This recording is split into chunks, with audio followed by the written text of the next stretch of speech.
AN-32 విమానం అదృశ్యం మిస్టరీగా మిగిలిపోనుందా? అగాధం లోతుల్లో అన్వేషణ ఫలించే అవకాశం తక్కువేనా అంటే అవుననే అంటున్నారు నిపుణులు. మరోవైపు ప్రమాదం జరిగిన రోజు విశాఖ మాన్యంలో భారీ శబ్దం వినిపించినట్టు ప్రచారం జరగడంతో నేవీ, అటవీ శాఖ విస్తృతంగా గాలిస్తున్నాయి. Everything is normal. బంగాళాఖాతంపై ప్రయాణిస్తూ గల్లంతైన AN-32 వాయుసేన విమానం నుంచి వచ్చిన ఆఖరి సందేశం అది. చెన్నై ఎయిర్ ట్రాఫిక్ కంట్రోల్ నుంచి 16 నిమిషాల్లో అదృశ్యమైంది. భారత రక్షణ శాఖకు సవాల్గా మారిన అన్వేషణ 12 రోజులుగా కొనసాగుతూనే ఉంది.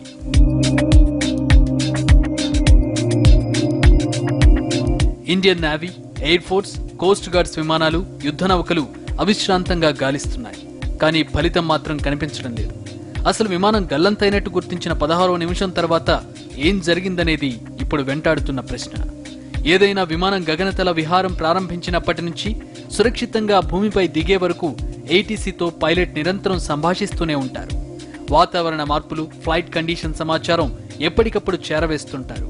హైజాక్, ఎమర్జెన్సీ ల్యాండింగ్ వంటి ఆపదలు తలెత్తినప్పుడు SOS అనే అత్యవసర సందేశాలను పైలట్లు ఎయిర్ ట్రాఫిక్ కంట్రోల్కు పంపుతారు.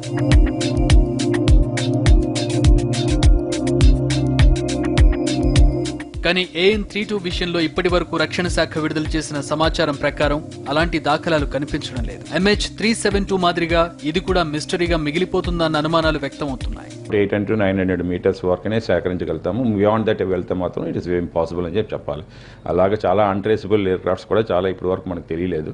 సో ఇది కూడా దాంట్లో ఒక భాగం అని చెప్పి అనుకోవాలి. ఎక్కడైతే ఈ ఆయిల్ సిల్టేషన్ జరిగితే మాత్రం అక్కడ మనం కనిపెట్టగలుగుతాము.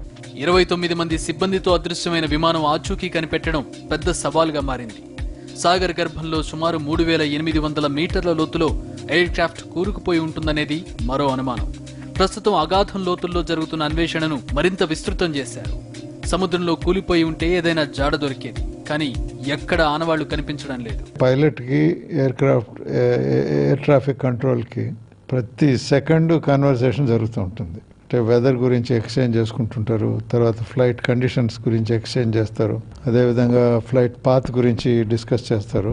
ఎన్ని ఎయిర్ ట్రాఫిక్ కంట్రోల్తో జరిగే కార్యక్రమాలు. కానీ దీంట్లో అటువంటిది ఎయిర్ ట్రాఫిక్ కంట్రోల్తో కాంటాక్ట్లో ఉన్న కోల్పోయిన సమాచారం ఇప్పటికీ తెలియటం మిస్టరీగానే ఉంది. మరోవైపు విమానం దారి మళ్లిందా అన్న అనుమానాలు కూడా ఉన్నాయి. 23,000 అడుగుల ఎత్తులో చెన్నై తీరానికి సుమారు 300 కిలోమీటర్ల దూరంలో ప్రయాణిస్తుండగా అత్యవసర పరిస్థితుల్లో ఎత్తును తగ్గించి పైలట్ ఎటువైపైనా తీసుకెళ్లాడా అన్న సందేహాలున్నాయి. ఇటు విశాఖ, విజయనగరం ఏజెన్సీలో ఓ విమానం కింద నుంచి ప్రయాణించిందన్న ప్రచారం జరుగుతోంది. నాతవరం మండలం సరుగుడు అటవీ ప్రాంతంలో భారీ శబ్దం వినిపించిందని తెలియడంతో అటవీ శాఖ ఆ ప్రాంతాన్ని జల్లెడ పెడుతోంది. మొత్తం మీద AN-32 అదృశ్యం మిస్టరీ వీడుతుందా, హిస్టరీలో అదృశ్యంగానే మిగిలిపోతుందా అన్న సందేహాలు వ్యక్తమవుతున్నాయి.